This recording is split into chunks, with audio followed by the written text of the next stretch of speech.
Apa?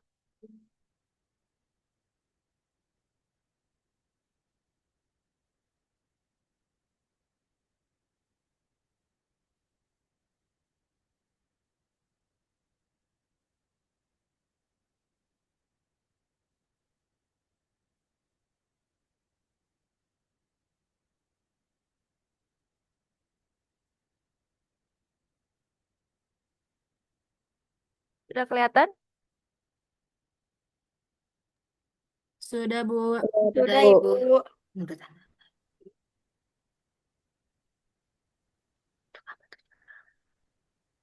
Ibu. Ini siapa sih?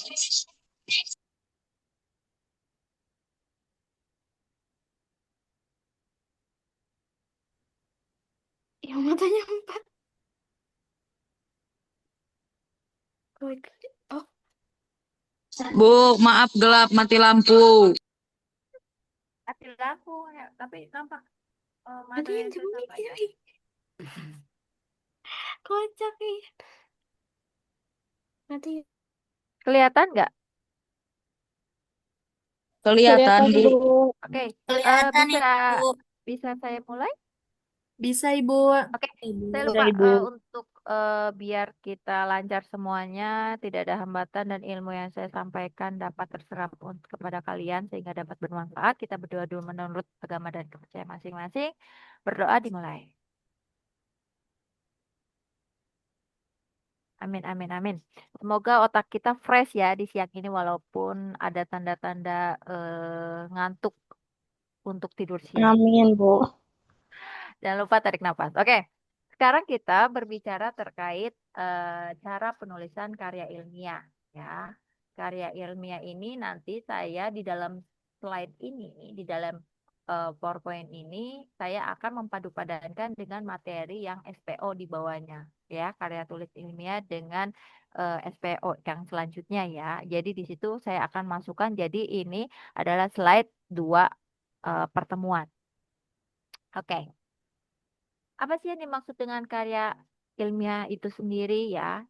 Karya ilmiah adalah sebuah tulisan yang memaparkan hasil dari baik itu penelitian, kajian yang secara sistematis dan logis ya, berdasarkan fakta yang telah kalian lakukan teliti itu. Yang dapat dipertanggungjawabkan nih apa yang kalian tulis itu apa gitu ya. Jadi dalam karya tulis ilmiah ini adalah karakteristik utamanya adalah meliputi objektivitas yaitu rasionalitas, terus metodologinya seperti apa, ya, terus variabilitasnya seperti apa. Jadi intinya kelayakannya, kebenarannya itu seperti apa. Karena karya ilmiah ini adalah suatu karya tulis yang kalian tulis dan kalian teliti, gitu. Lalu apa sih tujuan utamanya? Yang pertama, silakan Teh Serly. Baik, Bu. Untuk tujuan utamanya, yang pertama, menyampaikan informasi dan temuan baru dalam suatu bidang ilmu. Yang kedua, mengembangkan ilmu pengetahuan melalui kontribusi orisinal. Yang ketiga, memecahkan masalah atau menjawab pertanyaan penelitian secara ilmiah. Dan keempat, membangun argumen yang kokoh berdasarkan data dan teori. Nah, itu dia ya. Tujuan-tujuan dari apa sih yang harus kita lakukan dalam menulis karya ilmiah itu untuk apa? Yang pertama tentunya menyampaikan informasi nih, informasi yang kalian telah dapat, yang kalian telah lakukan penelitian.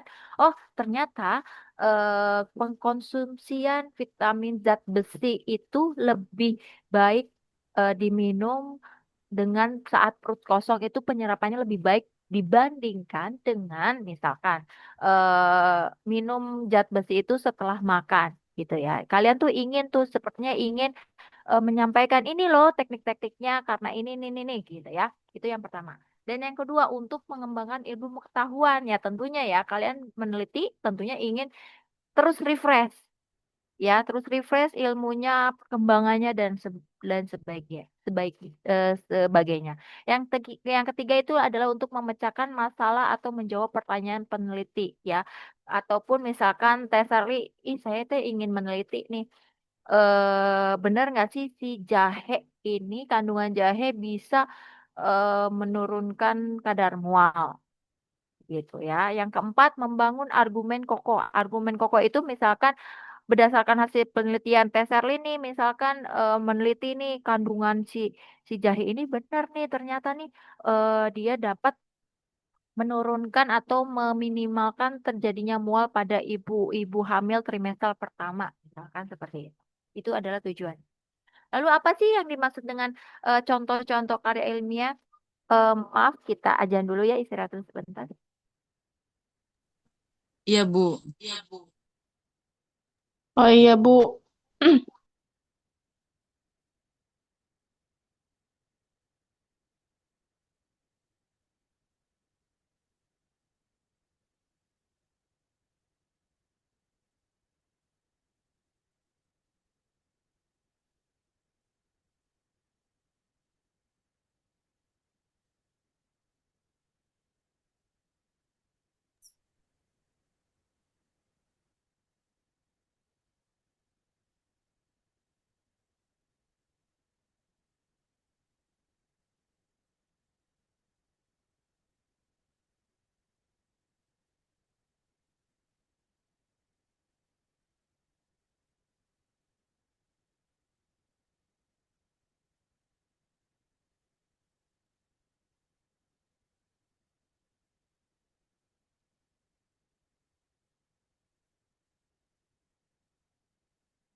Baik, kita mulai. Ya, Bu. Bisa terdengar?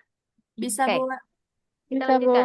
Lalu apa saja sih contoh-contoh yang dimaksud dengan karya ilmiah itu? Karya ilmiah itu tidak hanya hasil penelitian disertasi dan lain sebagainya ya. Misalkan makalah juga dapat dikatakan sebagai karya ilmiah, makalah kalian gitu ya. Makalah yang kalian lakukan itu adalah salah satu bentuk karya ilmiah yang telah kalian produk gitu. Yang kedua skripsi, tesis, disertasi maupun laporan penelitian lainnya gitu ya.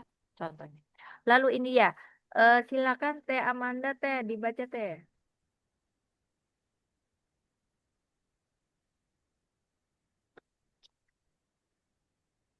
Masih di mute Amanda Teh masih Amanda. dibisuin. Maaf, unsur kalimat, subjek, predikat, dan objek. Penulisan struktur SPO pada karya ilmiah bertujuan untuk memastikan bahwa setiap gagasan disampaikan dengan lugas, meminimalkan potensi ambiguitas, dan menjaga objektivitas tulisan. Yang pertama ada subjek, pelaku atau pokok pembahasan dalam kalimat. Dalam konteks ilmiah, subjek seringkali berupa peneliti, studi, data, atau variabel. Yang kedua ada predikat. Tindakan atau keadaan yang dilakukan oleh subjek biasanya berupa kata kerja seperti mengamati, menganalisis, menunjukkan, atau menyimpulkan. Yang ketiga ada objek, sesuatu yang dikenai tindakan oleh predikat. Objek bisa berupa perilaku siswa, hasil penelitian, atau dampak kebijakan. Contohnya, peneliti mengamati perilaku siswa dalam pembelajaran. Kalimat ini secara jelas menunjukkan siapa yang melakukan apa dan terhadap apa. Oke. eh Dalam karya tulis ilmiah itu kita belajar sekarang adalah bahasa Indonesia, bagaimana cara menulis karya ilmiah sesuai dengan SPO, ya, subjek, predikat, objek maupun penambahan keterangan dan lain sebagainya, ya. Penulisan karya tulis ilmiah ini bertujuannya untuk apa? Yang pertama yaitu memastikan bahwa setiap gagasan yang disampaikan itu harus lugas sesuai dengan Kamus Besar Bahasa Indonesia baku dan tidak maksudnya baku dan bisa dipahami gitu ya, ilmiah, ya. Lalu yang kedua adalah meminimalkan potensi ambiguitas, itu maksudnya ambigu, ya. Ambigu itu ya enggak gitu, ini tuh apa sih maksudnya gitu ya. Lalu yang terakhir adalah menjaga objektivitas tulisan itu sendiri, ya. Apa sih yang maksud dengan subjek itu sendiri? Yang subjek itu adalah suatu pelaku atau pokok pembahasan dalam suatu kalimat, ya. Siapa aja bisa, itu adalah judul dari peneliti, studi, data, ataupun variabel, ya. Nanti kalian akan belajar tentang apa sih variabel, apa sih penelitian dan lain sebagainya. Sekarang kita menulis contoh pelaporannya saja dulu, ya. Kemudian ada predikat di dalam suatu judul itu sendiri. Predikat itu tidak hanya pekerjaan, ya, tidak hanya keadaan yang dilakukan oleh subjek, akan tetapi bisa saja seperti pengertian, hasil analisis, ya, menunjukkan suatu kesimpulan, itu bisa saja dikatakan predikat. Dan objek, yaitu suatu yang dikenai tindakan atau predikat. Objek itu bisa merupakan perilaku siswanya, hasil dari penelitiannya, ya, atau dampak dari kebijakan. Suatu contoh adalah seperti ini contohnya. Peneliti mengamati perilaku siswa dalam pembelajaran. Nah, peneliti itu adalah subjek. Mengamati itu adalah predikat. Mengamati kan bisa saja keadaan keadaan yang dilakukan oleh si subjek itu sendiri. Kemudian perilaku siswa itu adalah objek, ya, yang dilakukan si peneliti itu mengamati nih si perilaku siswa itu dalam pembelajaran itu bagaimana, ya. Kalimat ini secara jelas menunjukkan siapa yang melakukan dan apa yang terhadap apa, itu sendiri sudah lengkap, ya. Tapi akan tetapi kadangkala dalam suatu penelitian, judul penelitian itu tidak tidak maksudnya tidak tegang, maksudnya tidak praktik seperti ini, ya, tapi lebih dikembangkan lagi. Oke, selanjutnya Teh Mutiara, mangga Teh Mutiara dibaca. Iya, Bu. Ejaan Bahasa Indonesia yang disempurnakan EYD, Pedoman Umum Ejaan Bahasa Indonesia PUEBI. PUEBI mengatur berbagai aspek kebahasaan, termasuk penggunaan huruf kapital, tanda baca, penulisan kata, dan penulisan unsur serapan. Terus penggunaan huruf kapital. Huruf kapital digunakan pada awal kalimat, nama, diri, dan geografi, judul, dan akronim tertentu. Contoh penelitian ini dilakukan pada bulan Januari, awal kalimat dan nama bulan. Oke.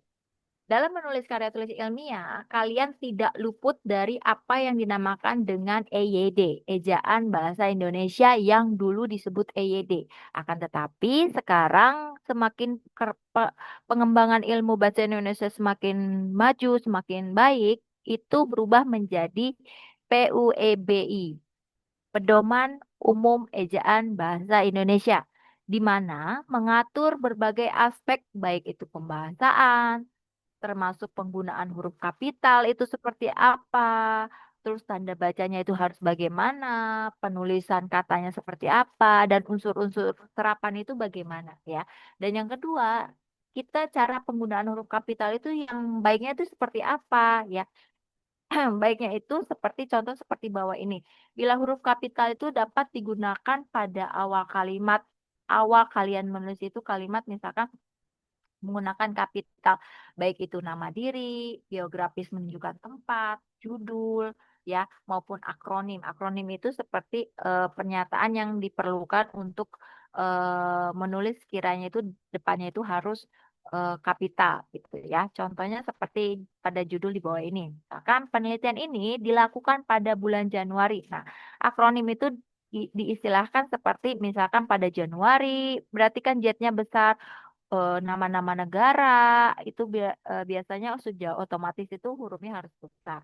Ataupun singkatan-singkatan yang menyingkatkan nama atau tulisan gitu ya.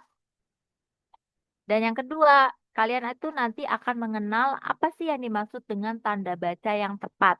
Baik itu penggunaan koma, titik, tanda seru, dan sebagainya. Karena nanti kalian itu akan mengenal kata pengutipan yang telah saya ajarkan sebelumnya.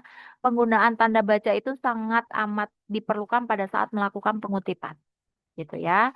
Tanda baca yang tepat membantu memisahkan gagasan, menunjukkan hubungan antara kalimat itu sendiri. Karena kan kita juga sendiri bingung ya. Harusnya nih dari kalimat ini dikasih koma. Misalkan dari kalimat ini dikasih koma itu baru spasi dan lain sebagainya gitu ya. Kita contohnya di bawah ini. Oleh karena itu, nah, akronim itu yang tadi, yang misalkan akronim itu seperti yang misalkan oleh karena itu, O-nya kan bukan sebagai nama, bukan nama negara dan sebagainya, tetapi dia di awal kalimat. Jadi O-nya itu besar. Oleh karena itu, koma dan spasi. Hasil penelitian ini sangat relevan titik gitu ya. Karena tidak dengan titik berarti masih ada tanda yang lainnya, masih ada pengikut kalimat yang lainnya gitu. Dan selanjutnya yang keempat, dampak kesalahan penulisan kata dan frase. Silakan, ya Pak ya. Teh tulis teh, baca teh.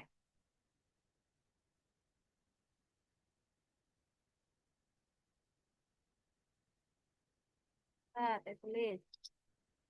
Teh tulis. Teh tulis Sunanda, dengar?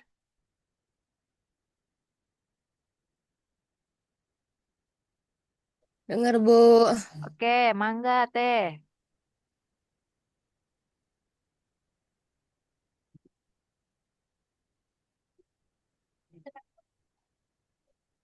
Mangga dibaca teh.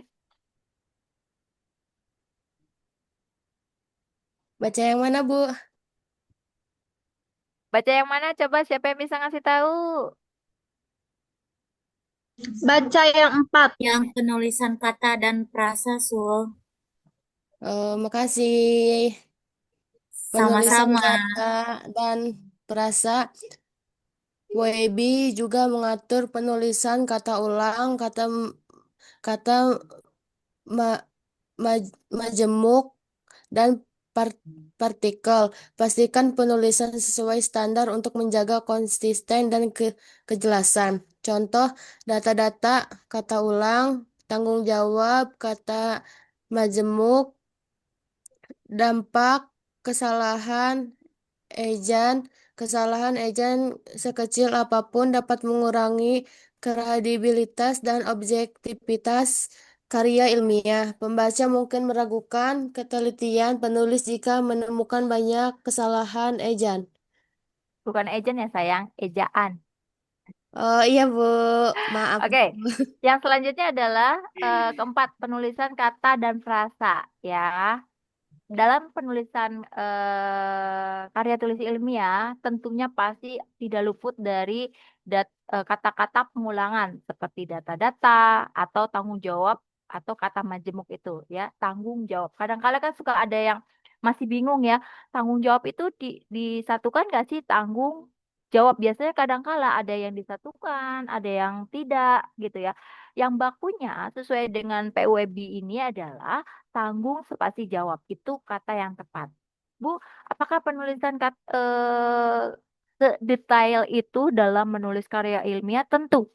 Karena apa? Ya itu dia, ya. Kenapa nih ejaan itu harus harus harus dilakukan? Ya dampaknya seperti apa? Ya ini dia, ya kesalahan ejaan itu biasanya dapat mengurangi kredibilitas. Benar nih, kualitas dari si penulisan karya tulis ilmiah itu seperti apa? Ya, benar nggak sih nih? Gitu. Dari pembaca melihat saja ternyata masih ada frasa atau ada kata yang salah, ada titik koma yang tidak tepat, ada typo, lain sebagainya. Biasanya kadang-kala, ih, ini kayaknya nggak serius banget sih, banyak yang typo, banyak yang pasnya kurang, kata-katanya menempel, frasanya tidak tepat, itu biasanya akan mengurangi kredibilitas dan objektivitas karya ilmiah itu sendiri. Mungkin keraguan dari si penulis itu, si pembaca itu akan mengira ini benar nggak sih penelitinya, abal-abal nggak nih, dan lain sebagainya. Nah, itu dia kenapa tanda baca, frasa atau kutipan itu harus tepat, ya. Oke, selanjutnya Teh Nyai Teh. Teknik penulisan karya ilmiah, tahapan sistematis, 1. Persiapan, pondasi yang kuat. Pilih topik yang menarik, relevan, dan yang Anda kuasai. Topik yang baik adalah topik yang memiliki urgensi dan celah penelitian. Buat rumusan masalah yang spesifik dan jelas, tentukan tujuan peneliti yang ingin dicapai, lakukan studi pendahuluan untuk memahami konteks masalah. Kedua, pengumpulan data, mengumpulkan bukti. Gunakan berbagai sumber perpustakaan, jurnal ilmiah online, internet, wawancara dengan ahli, atau observasi lapangan. Catat semua sumber referensi dengan benar dan akurat. Oke, lalu bagaimana sih kita menulis karya ilmiah itu? Yang pertama tekniknya adalah, yang pertama yang harus kalian lakukan adalah melakukan persiapan. Nah, persiapannya apa aja? Otomatis ya, apa sih nih yang akan kalian teliti nih? Apa sih yang akan kalian tulis? Ya, topiknya kalian harus tahu nih. Cari topik yang benar-benar menarik, yang update, yang membuat si pembaca tertarik untuk membaca, ya, yang relevan. Bu, lantas bagaimana Bu cara kita tahu supaya topik itu trending? Kita search nih, cari topik yang trending di dunia kebidanan. Itu biasanya banyak sekali. Nah, gitu ya. Ataupun misalkan kita meneliti, misalkan mengamati bahwa oh, ternyata di sini trending topik misalkan seperti bencana alam yang kemarin nih yang ada di Aceh misalkan, ya, bencana alam di Aceh itu bisa kita jadikan penelitian. Apa penelitiannya? Kesehatan anak seperti bagaimana di sana dengan sanitasi, dengan air yang kurang, makanan yang kurang, bagaimana berita-berita misalkan bayi-bayi makan mie instan itu bisa digali, ya, apa sih penyebabnya, apa sih yang berdampak pada bayi itu bila makan makanan siap saji dan lain sebagainya. Sebenarnya bisa ya dicari, cari topik yang menarik dan yang urgent itu yang seperti apa, ya, kenapa kalian melakukan penelitian itu sendiri. Lalu yang kedua, setelah kita menentukan topik nih, kita harus tahu nih dulu nih, rumuskan masalah itu sendiri. Apa sih inti dari topik yang akan kalian bahas itu apa? Oh, misalkan eh misalkan tes tulis ingin meneliti tentang perdarahan nih. Topiknya sangat trending karena merupakan salah satu pencetus kematian, angka kematian ibu yang tertinggi saat ini. Oh, ya, topiknya tentang perdarahan. Oke, rumusan masalahnya apa nih? Pengen tes tulis itu pengen apa sih di penelitian di pendarahan ini? Oh, cara pencegahan perdarahan dengan misalkan dengan meminum tablet penambah darah seperti itu, ya. Kemudian tentukan tujuannya apa nih? Tujuannya satu, untuk menurunkan angka kematian ibu melalui penurunan perdarahan ibu persalinan. Dua, misalkan untuk menekan angka kematian ibu, misalkan lain sebagainya, ya. Kemudian apa sih? Lakukan studi pendahuluan dulu nih. Studi pendahuluannya di mana angka yang tertinggi. Jangan sampai melakukan penelitian di angka kematian ibu yang tempatnya rendah. Itu nanti akan menjadi bumerang pertanyaan. Tes tulis misalkan di di kawasan A perdarahannya 10 angka kejadiannya. Perdarahan di kawasan B 5. Tes tulis tidak melakukan studi pendahuluan dulu nih. Main di penelitiannya di kawasan B. Ya, kenapa tes tulis melakukan, nanti si pewawancara menanyakan kenapa tes tulis melakukan penelitian di perdarahan di kawasan B, padahal kan yang kawasan A lebih tinggi gitu ya. Oke, paham ya persiapannya. Lalu persiapannya apa nih teknik selanjutnya? Pengumpulan data tentunya ya. Baik itu dari data langsung ya, nanti kalian mengenal yang namanya itu metodologi penelitian ya. Nanti kalian akan belajar di semester selanjutnya. Ini hanya pengenalan saja ya. Nanti kalian akan mengenal yang namanya kalian menggunakan berbagai sumber pendukung penelitian kalian itu, baik itu dari perpustakaan, jurnal, internet, wawancara langsung itu bisa ya, observasi langsung itu bisa. Yang penting catat semua referensi dengan benar dan akurat. Yang kemarin telah kita pelajari mengenai pengkutipan. Kalau seandainya kalian mengutip dari berbagai sumber referensi, baik itu buku, jurnal, dan lain sebagainya. Ya. Lalu selanjutnya apa nih? Selanjutnya adalah penulisan draft ya. Kalian sudah punya ide nih. Tes tulis sudah punya ide tentang perdarahan. Aku menulis apa nih ya? Biasanya kadangkala mahasiswa-mahasiswa itu enggan menulis, itu memulai untuk menulis karena apa? Takut salah dan lain sebagainya. Padahal jangan sampai khawatir, tulis we dulu gitu. Kadangkala niat kita untuk menulis itu adalah dari mulai kita coret-coret gitu. Oh iya, ini begini ya. Oh iya, ini begini ya gitu. Intinya fokus pada pengungkapan ide kalian nih. Ah, saya ingin tentang perdarahan nih.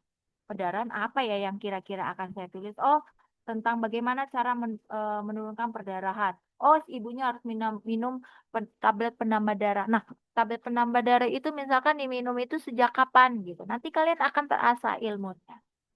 Gitu ya. Kemudian yang keempat, revisi atau dan penyuntingan. Revisi itu adalah kita harus melihat kembali ejaan tata penulisan bahasanya seperti apa. Yang baku itu bagaimana. Itu kita pilih-pilih penggunaan titik koma, menggunakan kalimat atau paragraf efektif itu seperti apa. Cara mengutip itu bagaimana. Itu kalian harus bisa lakukan ya. Nah, selanjutnya Tegestina, silakan Tegestina Herniawati.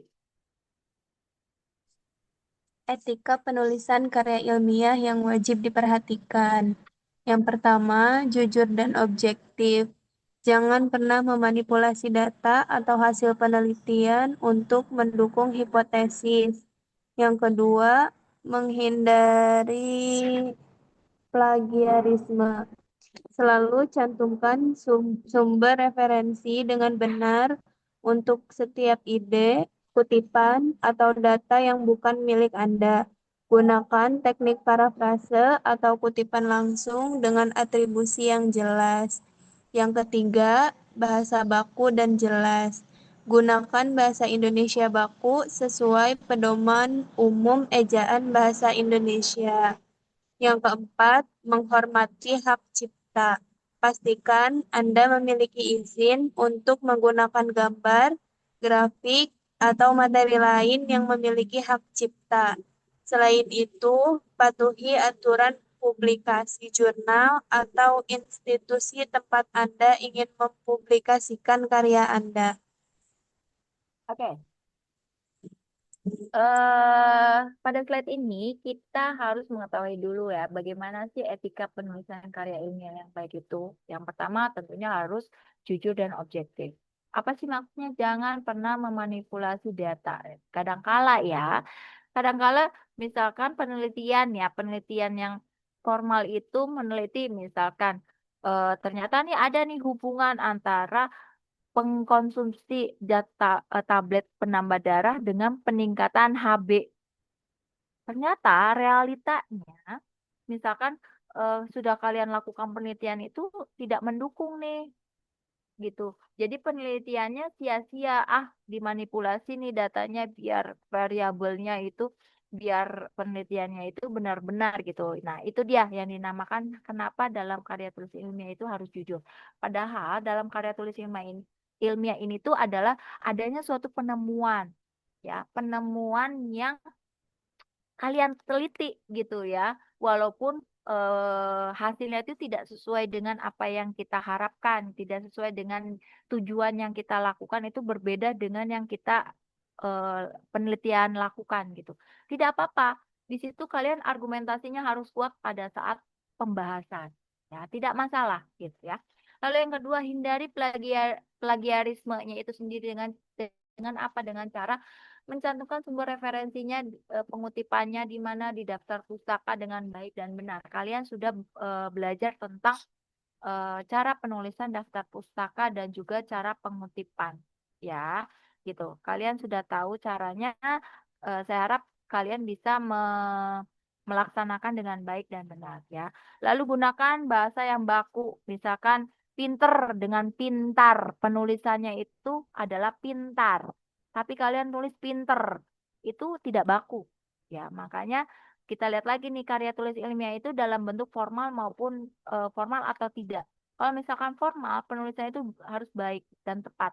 Pintar dan pinter, yang tulis yang baku itu adalah pintar, gitu ya. Lanjut, menghormati hak cipta itu sendiri dengan cara apa?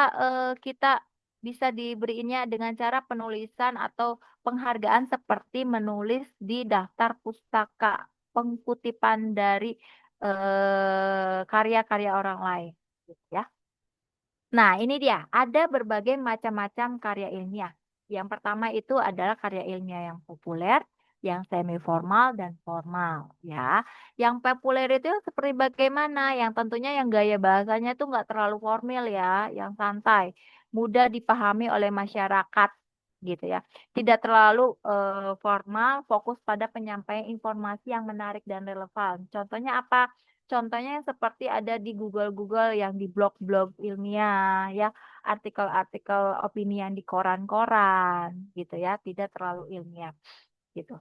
Lalu yang semi formal itu yang seperti apa? Yang seperti kalian misalkan menulis makalah, referensi dan lain sebagainya. Yang ada pendahuluan, ada isi, ada penutup, ada bab 1, bab 2, bab 3 gitu. Ada daftar pusaka dan lain sebagainya. Dan yang membedakan yang terakhir adalah karya ilmiah yang secara formal. Seperti apa? Seperti skripsi, tesis, disertasi, ya, artikel ilmiah, buku, dan lain sebagainya. Yang membedakan apa, Bu? Tentunya ada metodologi, ada penelitiannya yang dilakukan. Bahasanya benar-benar baku, bahasanya benar-benar tersusun dengan baik, baik titik koma, tidak ada tipe, dan lain sebagainya. Ya, itu ada macam-macam karya ilmiah. Nah, selanjutnya, nah ini dia contoh karya ilmiah yang populer. Yang ini yang tadi ya, kita akan membahas satu-satu. Bagaimana cara menulis karya ilmiah itu sendiri. Nah, ini dia kita lihat contoh karya ilmiah. Misalkan kita lihat dari topik yang akan dibahas nih. Oh, topiknya tentang dampak penggunaan gadget terhadap konsentrasi belajar siswa nih, seperti bagaimana nih ya, gitu.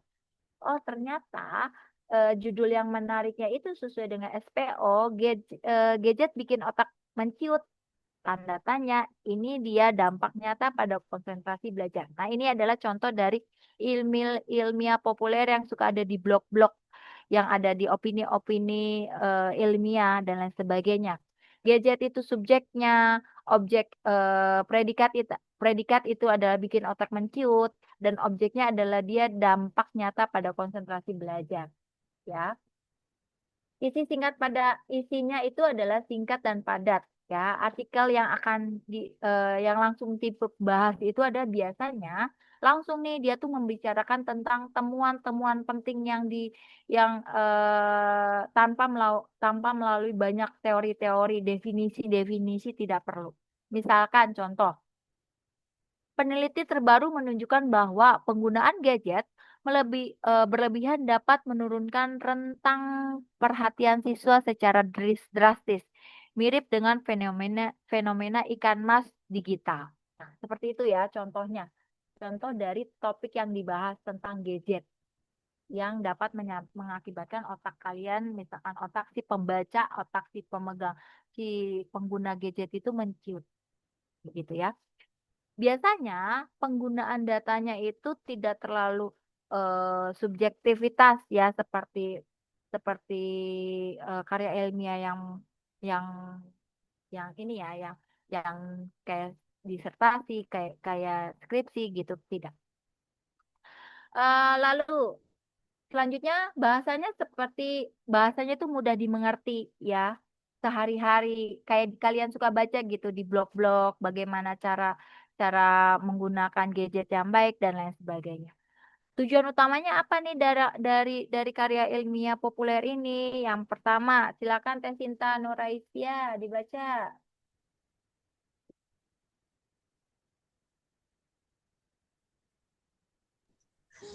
Contoh karya ilmiah populer, dampak penggunaan gadget terhadap Tujuan utama Teh.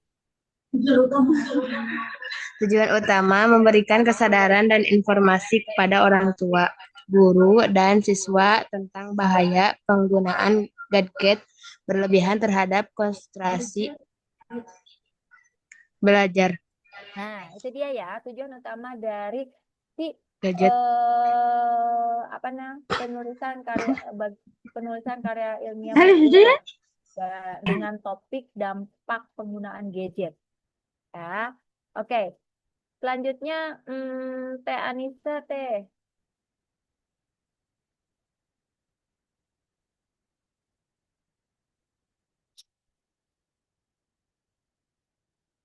Teh Anissa, Baik, Bu. oke. Contoh karya ilmiah seminiforal. Analisis pengaruh media sosial terhadap perilaku konsumen Gen Z di era digital. Pendahuluan. Menjelaskan latar belakang fenomena media sosial dan relevansinya dengan perilaku konsumen generasi Z. Rumusan masalah. Merumuskan masalah seperti bagaimana intensitas penggunaan media sosial memengaruhi keputusan pembelian generasi Z. Tujuan pustakanya Oke, cukup. mengulang. Oke, di sini kita membahas tentang contoh karya ilmiah yang semi formal. Seperti ini. Analisis pengaruh media sosial. Analisis pengaruh media sosial itu termasuk di dalam subjek.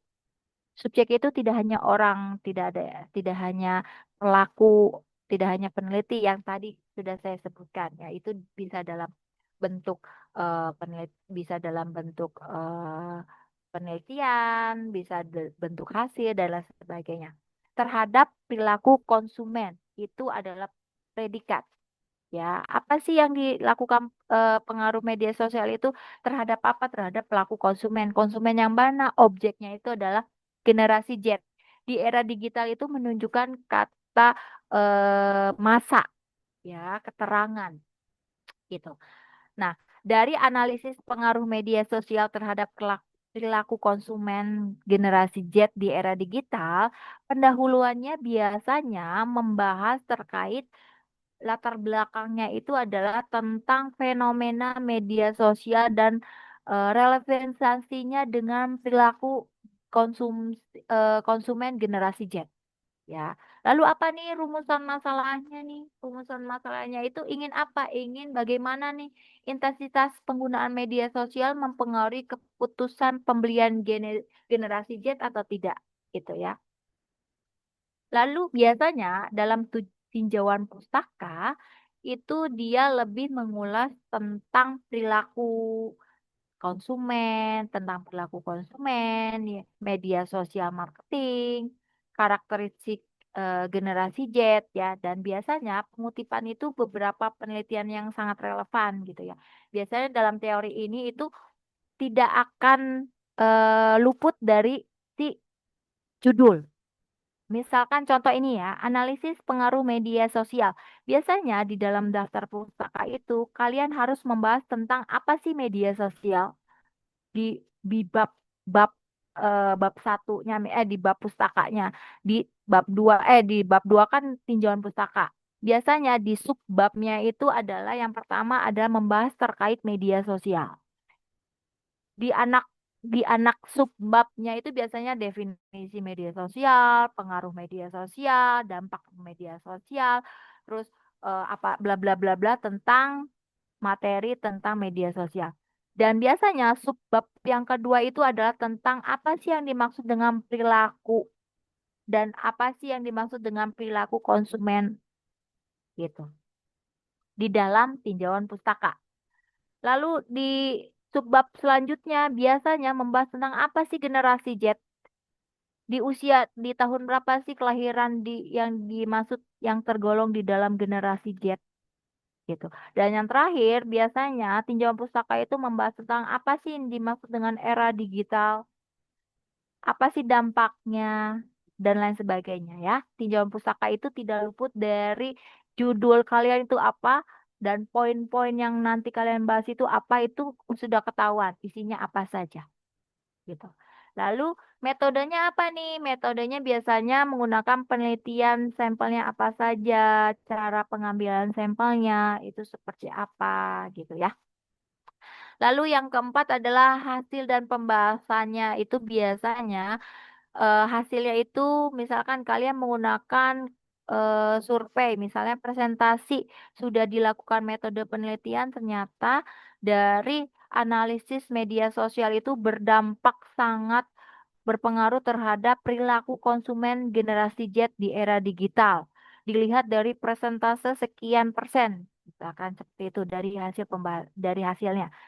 Pembahasannya apa? Nah, pembahasannya biasanya mempadu-padankan. Oh, ternyata hasil dari penelitian telah kalian lakukan metode yang tadi, misalkan menggunakan SPSS, ya, nanti kalian akan belajar tentang SPSS, ya, cara pengolahan data, gitu. Oh, ternyata benar nih, eh, apa namanya pengaruh media sosial itu berdampak sangat besar bagi perilaku generasi Z di era digital ini. Semakin canggih, terus komunikasi semakin lancar, orang-orang jauh itu semakin dekat, gitu. Dia bisa memformulasikan, misalkan memformulasikan game-game atau memformulasikan tentang aplikasi-aplikasi terbaru yang memudahkan bla bla bla bla, gitu ya. Gitu. Lalu kesimpulannya ya ini yang tadi biasanya kesimpulannya itu Mangga Teh Anggun dibaca.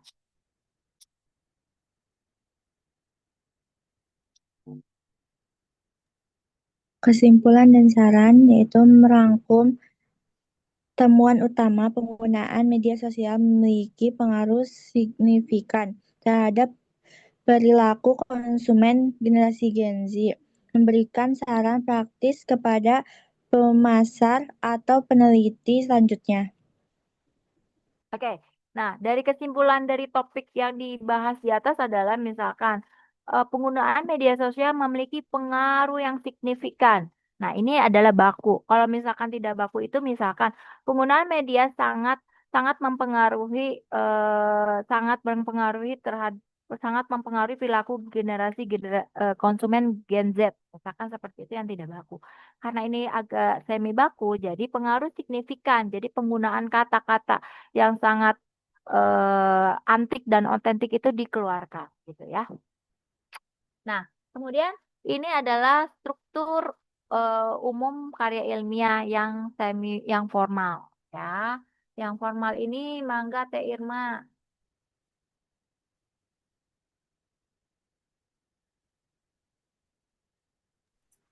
Struktur umum karya ilmiah formal. Judul harus jelas, singkat, dan informatif. Menggambarkan isi penelitian. Batasi maksimal 12-15 kata. Contoh, pengaruh metode pembelajaran proyek terhadap keterampilan berpikir kritis siswa SMA. Oke, terima kasih. Ini adalah contoh struktur karya ilmiah yang formal. Biasanya itu ada judul. Judul itu biasanya singkat, jelas, dan informatif. Ya, sangat menarik untuk dibaca. Ya, menggambarkan si peneliti itu sendiri. Batas maksimal biasanya hanya 12-15 kata gitu ya. Contoh, misalkan ini pengaruh metode pembelajaran proyek terhadap keterampilan berpikir kritis siswa SMA gitu. Jadi sudah jelas nih apa yang diteliti, menggunakan metode apa dan siapa yang diteliti ya di sini. Pengaruhnya subjeknya itu metode pembelajaran, proyek. Predikatnya itu adalah terhadap keterampilan siapa? Siswa SMA gitu ya. Lalu biasanya di dalam karya ilmiah ini ada abstrak dan kata kunci di dalamnya ya.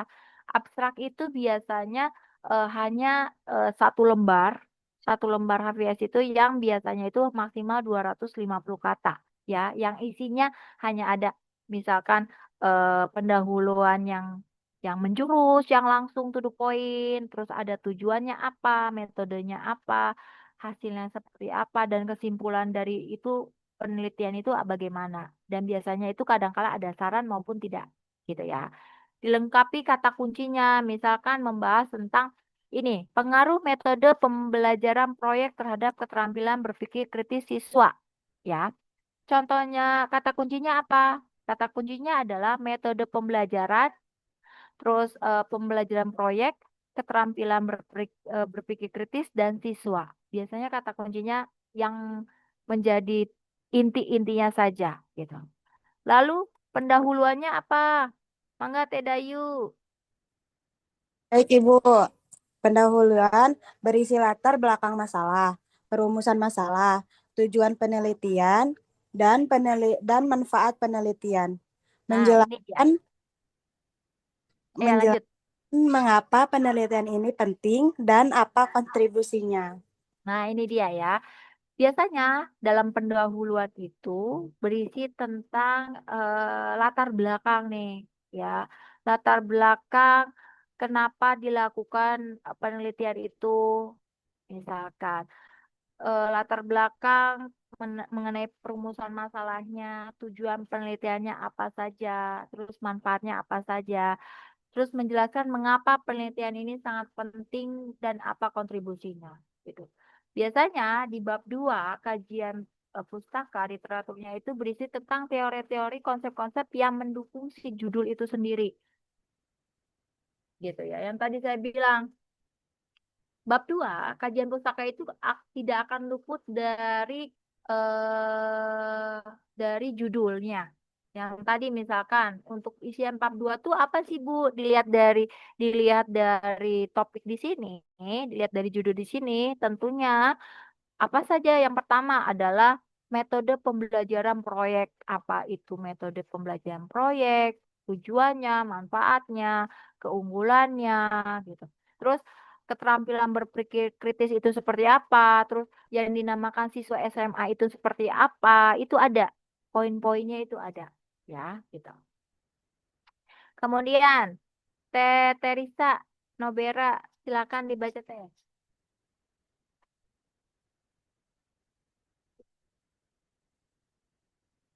Teresa Nobera ada di tempat? Ada, Ibu. Oh, mangga, silakan Teh. Sorry.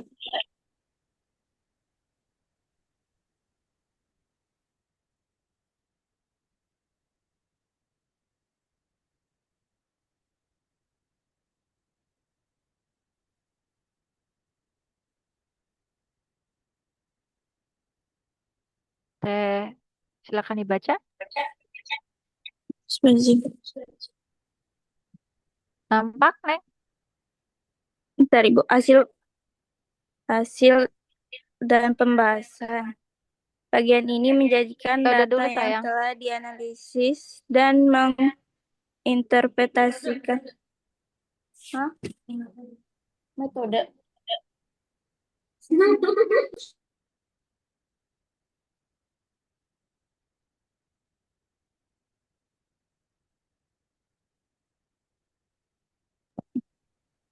Metode penelitian menjelaskan secara rinci bagaimana penelitian dilakukan, termasuk desain penelitian, subjek atau objek penelitian, instrumen, prosedur, pengumpulan data, dan teknik analisis data. Lanjut. Hasil dan pembahasan. Bagian ini menjadikan data yang telah dianalisis dan menginterpretasikannya Data disajikan secara objektif, lalu dibahas keterkaitannya dengan teori dan penelitian sebelumnya. Kesimpulan dan saran. Kesimpulan merangkum temuan utama, penelitian yang menjawab rumusan masalah, saran berisi rekomendasi untuk penelitian selanjutnya, atau implementasi hasil. Daftar pustaka dan lampiran. Semua sumber yang digunakan harus dicantumkan dalam daftar pustaka sesuai gaya citasi yang berlaku, APA, MLA, Chicago, dan lain-lain. Lampiran berisi data mentah, instrumen penelitian, transkrip, wawancara, DSB. Oke, dan sebagainya. Ya, struktur umum karya tulis ilmiah selanjutnya adalah selain harus ada pendahuluan, terus tinjauan pustaka, itu juga harus ada metode penelitiannya. Ya, Ibu, ya. suaranya kecil. Sekarang? Udah Oke. Di dalam struktur umum karya ilmiah yang formal itu tidak hanya selain harus ada pendahuluan, terus tinjauan pustaka, itu harus ada metodologinya. Ya, karena dalam bentuk penelitian gitu ya. Dalam bentuk penelitian itu yang seperti bagaimana Bu, nanti kalian akan belajar tentang metode penelitian di tingkat akhir ya. Kalian di sini hanya pengenalan. Kalian nanti melakukan misalkan penelitian menggunakan desain apa, karena banyak sekali desain-desain penelitian. Ya. Terus instrumennya seperti apa, prosedur pengumpulan datanya bagaimana, teknik analisa dasarnya itu seperti apa, kalian nanti akan belajar ya. Kemudian hasil dari hasil dan pembahasannya itu biasanya mengemukakannya itu adalah bagaimana menyajikan data yang telah dianalisis dan menginterpretasikannya itu seperti bagaimana. Ya, biasanya data itu disajikan secara objek itu lalu misalkan hasil penelitiannya grafiknya apa, kalian nanti bahas di sana. Seperti itu. Lalu kesimpulannya, biasanya kesimpulan itu sama seperti yang telah saya informasikan kepada kalian terkait pembuatan makalah. Kesimpulan itu biasanya membahas tentang tujuan apa yang kalian akan lakukan. Gitu. Yang tadi misalkan kalian ingin perdarahan, tujuannya untuk mengetahui apa yang dimaksud dengan perdarahan. Misalkan yang kedua untuk mengetahui bagaimana cara perdarahan itu terhenti. Nah, nanti di kesimpulan itu menjawab nih si tujuan itu sendiri. Oh, ternyata perdarahan adalah bla bla bla bla bla bla. Kutipan dari buku ini, jeng jeng gitu. Ditulis di mana? Di perpustakaan. Kalian sudah belajar dengan Bu ini apa? Bagaimana cara penulisan pustaka, ya. Bagaimana cara penulisan pustaka? Saya harap kalian tidak familiar lagi terkait apa itu penulisan yang secara apa, secara MLA dan lain sebagainya ya. Kalian sudah pandai karena sudah diberikan informasinya. Seperti itu. Oke, nah ini dia contohnya ya, biar kalian tidak bingung untuk penulisan karya tulis ilmiah yang formal. Contohnya biasanya itu, oh ya, yang saya perlu informasikan adalah dalam bentuk Bu, penulisan karya tulis ilmiah itu dalam bentuknya seperti apa sih Bu? Baik itu penulisan secara apa namanya lengkap seperti skripsi yang lengkap lain sebagainya ya. Ini adalah cara singkat bukan cara singkat, ini adalah rangkumannya gitu ya. Misalkan kalian ingin judulnya itu tentang hubungan preeklamsia dengan kejadian BBRL di Puskesmas Maju tahun 2020 misalkan. Kalian membahas tentang Teresia itu misalkan pengen membahas tentang ini benar nggak sih nih preeklamsi itu mempengaruhi terjadinya si bayi itu dapat lahir dengan berat badannya rendah gitu. Benar nggak sih, mempengaruhi nggak sih ini si penyakit preeklamsia itu gitu di Puskesmas B di Puskesmas Maju tahun 2020. Nah, biasanya itu tuh ada abstraknya. Abstraknya itu adalah menggambarkan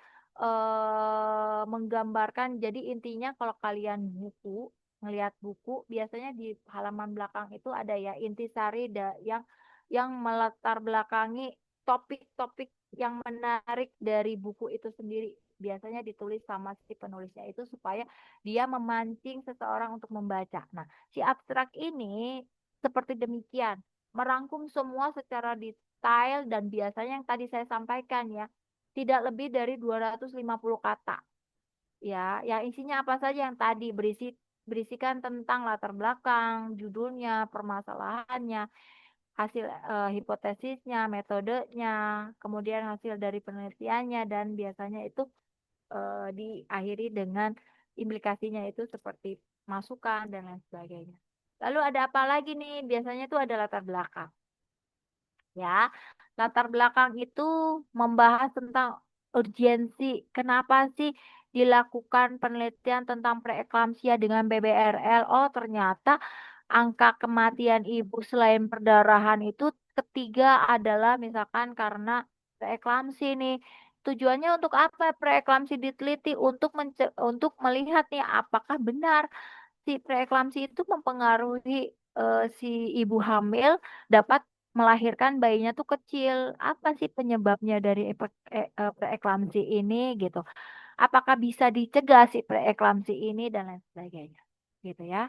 Diobservasi dari awal. Oh, ternyata kenapa si Teh Sinta pengen preeklamsi itu ternyata di tempat saya tinggal itu tuh banyak yang kejadian preeklamsi gitu.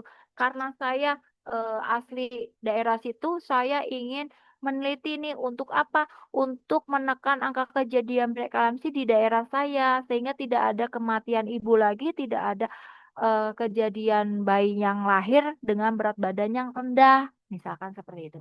Ya, alasannya. Kemudian biasanya kajian teorinya itu yang tadi membahas tentang apa itu preeklamsi, apa itu bayi baru lahir dan lain sebagainya. Lalu metode penelitiannya, kalian itu misalkan menggunakan metode apa nih? Oh, saya ingin menggambarkan saja, Bu, menggambarkan ternyata hasil dari penelitian saya lakukan dari sumber-sumber buku didapatkan bahwa memang preeklamsi itu dapat mempengaruhi berat badan lahir bayi dengan rendah karena efek ini, obat ini gitu. Lalu bagaimana cara untuk menekannya? Ternyata cara untuk menekannya itu harus meminum kalium atau kalsium sejak dini awal sebelum persalinan atau saat sebelum hamil. Persiapannya harus lebih matang lagi seperti itu. Kemudian yang terakhir harus ada analisisnya yang tadi yang saya sebutkan ya. Penggunaan aplikasi SPSS itu seperti apa? Apa ada nggak sih hubungannya? Grafiknya dimunculkan dan lain sebagainya gitu.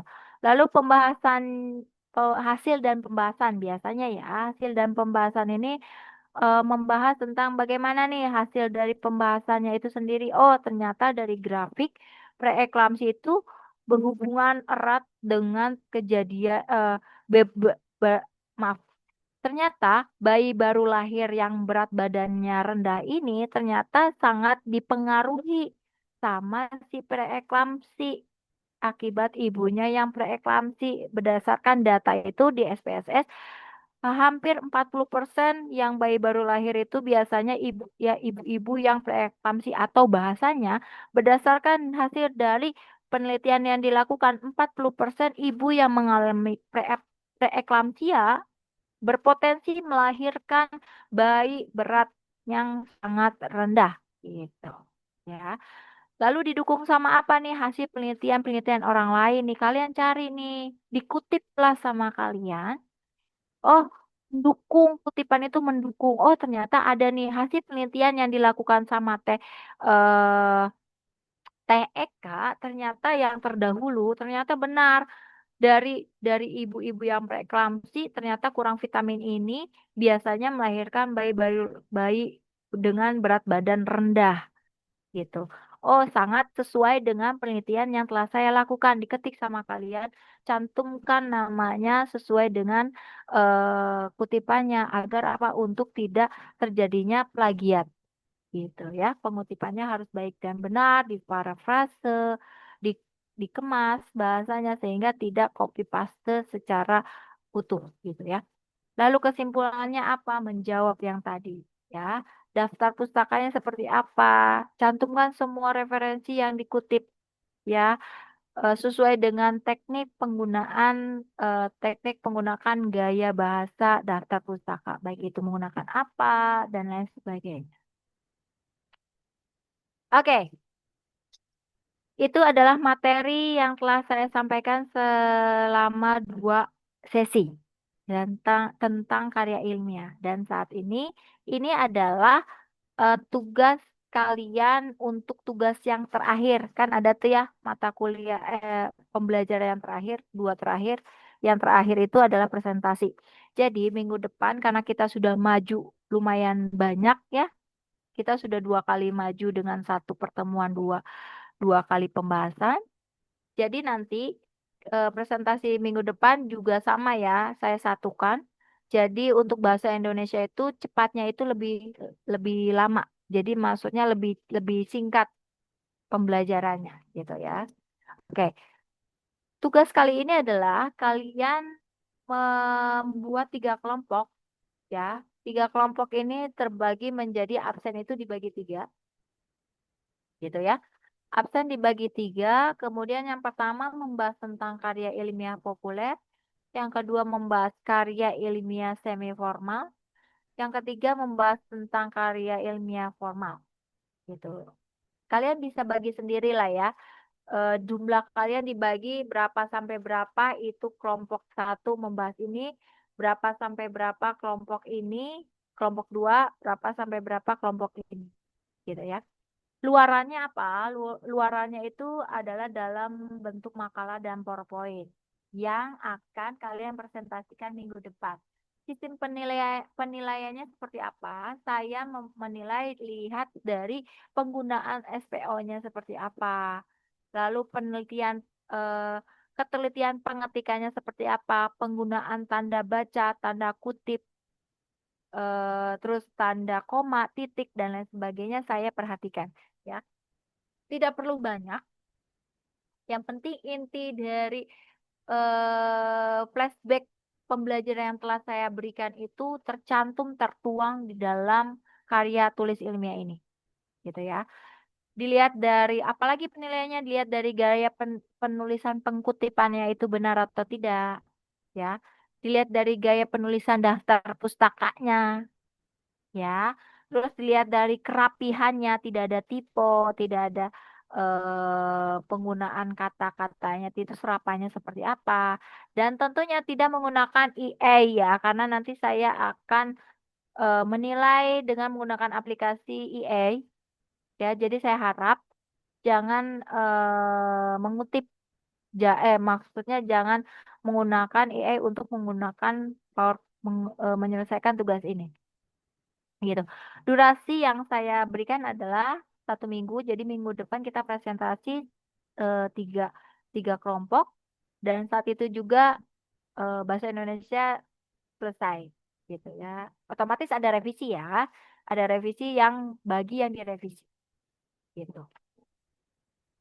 Oke, selamat mencoba. Ada yang mau ditanyakan terkait ini? Ibu, Oke. presentasinya itu tetap di Zoom atau offline? Kayaknya tetap di Zoom ya, karena saat ini saya belum memungkinkan untuk datang ke Bogor. Jadi tetap di Zoom. Nanti tetap filenya itu dikirimkan. Nanti kita baca, kita bahas di sana. Ya, yang tadi ya, saya menilai dari cara kalian SPO-nya seperti apa, pengetikannya bagaimana, tanda bacanya, saya lebih ke sana. Gitu. Jadi tidak perlu berhalaman-halaman ya untuk materi, untuk bab satunya. Bu, bagaimana caranya lihat di materi ini? Ya, di materi ini bagaimana cara struktur ini, cara membuat karya ilmiah yang populer itu seperti apa? Oh, caranya seperti ini, ada judul, ada isi kata yang singkat dan lain sebagainya. Contohnya apa nih? Contohnya seperti Yang karya ilmiah populer itu seperti Ibu, maaf artikel-artikel. suaranya kecil. Oke, contohnya contoh-contohnya itu ada di sini ya. Misalkan ke bagian karya ilmiah populer. Apa sih yang dimaksudkan karya ilmiah populer itu contohnya seperti apa? Oh, seperti yang ada di blog-blog, yang ada di artikel-artikel ilmiah gitu. Apa saja caranya susunannya apa ya? Oh, susunannya ini, judulnya menarik, singkat dan lain sebagainya. Ya, kalian bisa lihat contohnya di internet ya. Bu, bagaimana kalau misalkan yang formal itu kan ada penelitiannya, Bu. Misalkan seperti itu. It's okay. Kalian misalkan cari satu karya contoh eh, apa namanya yang formal, kalian bahas gitu. Khusus untuk yang semi formal, khusus yang formal karena ini dalam bentuk formal kan ada penelitiannya ya. Metodenya ada di sini. Khusus untuk yang karya ilmiah formal itu kalian menelaah seperti ini ya. Menelaahnya misalkan kalian contoh download misalkan karya tulis ilmiah terkait ini. Kalian harus tahu nih abstraknya, penulisannya kalian ketik ulang tapi dengan bahasa kalian. Contoh misalkan kalian membahas tentang ini ya. Kalian sudah nih di internet tuh kalian mendownload tentang karya ilmiah tentang hubungan preeklamsi dengan kejadian BBRL. Misalkan bisa itu dalam bentuk artikel maupun KTI, disertasi dan lain sebagainya. Kan di karya ilmiah itu biasanya sudah ada abstrak kan? Nah, itu tidak dikopi oleh kalian, tapi kalian menggunakan bahasa kalian sendiri. Karena penilaiannya kembali lagi ke penilaiannya saya ingin lihat bagaimana kalian mengetik, bagaimana kalian menggunakan tanda titik dan koma, bagaimana kalian menggunakan serapan atau mengkutip itu sendiri. Gitu ya. Paham untuk ini? Paham Ibu, makasih Ibu. Ibu, maaf, berarti untuk judulnya bebas apa gimana judul? Bebas. Semua bebas. Yang penting ada tiga karya, yaitu yang tadi saya bilang. Ada karya ilmiah, dalam ilmiah populer, semi formal, dan formal. Ibu, makasih. Ibu, Oke. berarti setiap per kelompok tuh ada contoh karya ilmiahnya. Tidak mesti harus ada, seperti kayak ilmiah populer. Tidak perlu, tapi kalau seandainya mau ada contoh boleh, itu dilampirkan. Gitu. Ya. Ini saya maksudnya contoh itu khusus untuk yang formal. Karena formal kan harus ada penelitiannya ya, harus ada SPSS, harus ada hasil dari kalian melakukan penelitian. Karena kalian belum belajar tentang penelitian, di sini kita belajar tentang bahasa Indonesia. Bagaimana cara menulis eh, kutipan, bagaimana cara menulis tanda baca, gitu. SPO-nya seperti apa, gitu. Kita harus bisa membedakan mata kuliah itu sendiri, gitu ya. Jadi khusus untuk yang karya tulis ilmiah secara formal, kalian bisa download salah satu artikel, salah satu hasil penelitian. Nanti di dalam hasil penelitian itu biasanya ini dia itu ada abstrak, ada latar belakang, ada kajian, ada metode, ada analisis, ada pembahasan, kesimpulan dan sebagainya. Yang saya mau adalah kalian gunakan bahasa kalian sendiri. Dalam penelitian ilmiah ini, yang formal ini biasanya kan ada abstrak nih. Di di di pendahuluan di hasil penelitian mereka tuh ada abstrak biasanya. Jangan di copy paste, tapi kalian gunakan bahasa sendiri. Diringkas lagi. Gitu. Karena apa? Saya hanya ingin melihat bagaimana cara kalian mengutip benar atau tidak, bagaimana cara kalian menggunakan titik koma dan lain sebagainya. Semuanya ya, semuanya di karya tulis ilmiah secara formal, baik itu metode abstraknya, latar belakangnya, bagaimana kajiannya, metodenya, terus analisisnya seperti apa. Bu, kalau analisisnya seperti apa? Kalian boleh memparafrase hasil SPSS yang dari si karya tulis itu sendiri. Gitu. Kalian yang kelompok yang ketiga ini, kalian bisa konsul ke saya menanyakan, Bu, benar gak Bu kalau begini-begini? Gitu. Kalian boleh konsultasi sebelum kalian maju kepada saya. Gitu ya. Setiap kelompok juga boleh. Bu, benar gak sih maksudnya ini begini? Jangan sampai nanti pada saat presentasi ada lagi koreksian-koreksian seperti itu. Karena kalian presentasi ini dan membuat makalah kan tidak hanya di mata kuliah ini ya oleh saya. Iya, Bu. Mata kuliah yang lain juga sudah saya pernah jelaskan bagaimana cara penulisan yang baik dan titik koma ambiguitasnya itu seperti apa dan lain sebagainya. Oke, ada lagi yang mau ditanyakan? Ibu maaf yang populer sama semi formal juga pakai bahasa sendiri sama. Mm-mm. Hmm. Saya maunya kalian menggunakan bahasa sendiri, ya, gitu. Tidak copy paste, tidak.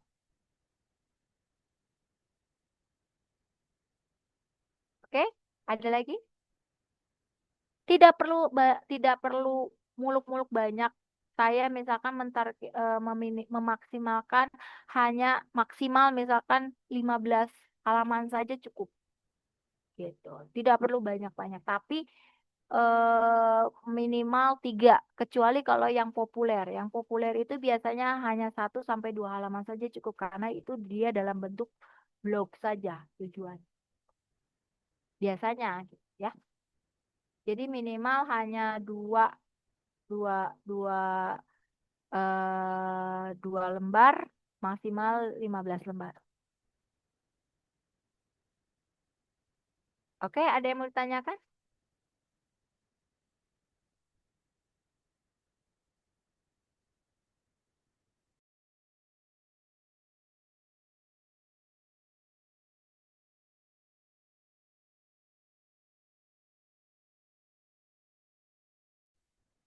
Oke, ada lagi yang mau ditanyakan?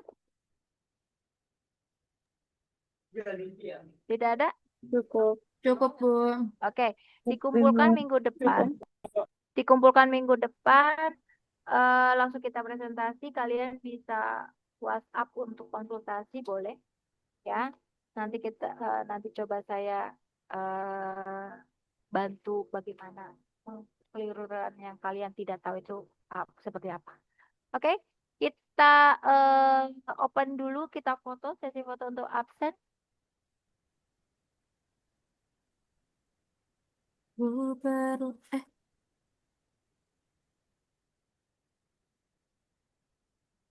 Yuk semuanya.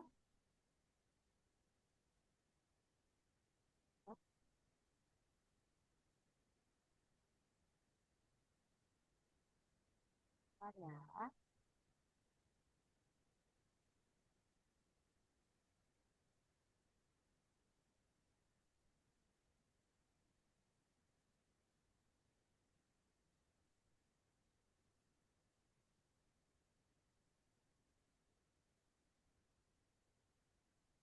Syari udah siap-siap aja tuh Syari. Sabar ya Bu. Tunggu bentar.